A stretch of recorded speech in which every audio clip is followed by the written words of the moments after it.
এবার আমরা দেখবো এই কিডনির সাইড রিলেশন, মানে এটা হচ্ছে কোন সাইডের কিডনি।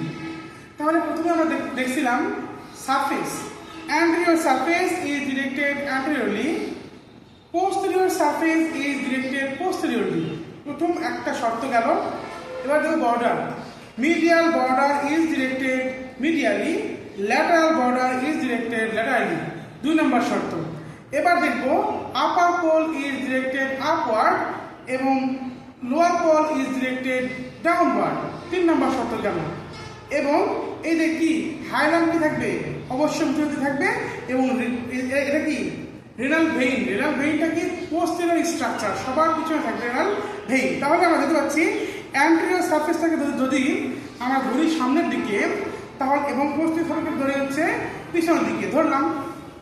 ধরার পর কি মিডিয়াল বর্ডারকে নিলাম, ল্যাটারাল বর্ডারকে নিলাম। এটা কি হলো ডান সাইডের কিডনি, রাইট সাইডের কিডনি হলো।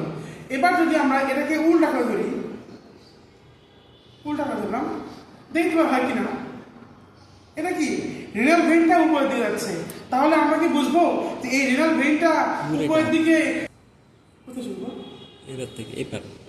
এবার দেখি তো এই পারে হচ্ছে কিনা। এই পারে যে রেনাল ইউরেটার আছে, ইউরেটার কি উপরের দিকে গেছে।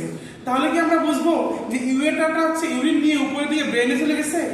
কখনোই না, কখনোই না। মানে কি হবে, ইউরেটার সবসময় ইউরিন কন্ট্যাক্ট হবে কি ব্লাডারের দিকে, ব্লাডারের দিকে। এইখানে ব্লাডারটা অবস্থিত, এই ব্লাডারের দিকে।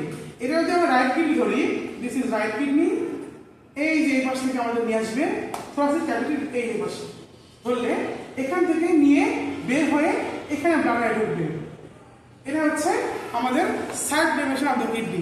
তাহলে আজকে আমরা শিখলাম কিডনির এক্সটার্নাল ফিচার এবং সাইড ডেভিয়েশন। ধন্যবাদ, আসসালামু আলাইকুম।